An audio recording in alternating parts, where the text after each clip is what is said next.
A corporation will protect your personal assets from any sort of activity that takes place within the entity. And this goes for whether you have a limited partnership as a limited partner, whether you have a LLC, or whether you have a corporation. Now, there are some quick exceptions I want you to know, which is you can pierce an entity's veil or the corporate veil if there are certain things that are taking place.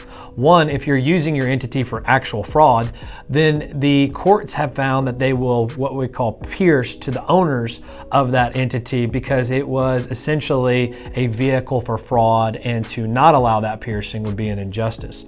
The second thing that's out there is what we call alter ego, where if it looks like the individual owner and the business are basically the same person because of cross finances, signing documents in the wrong names, an entity can actually be disregarded and the owner can be seen as the actual entity in what we call the alter ego theory.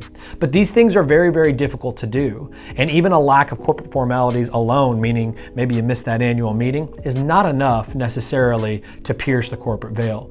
The overall and the general rule is you can't. Entities that are set up with proper insurance, in my opinion, have a very strong protection for the personal owner's assets that are not a part of the corporation.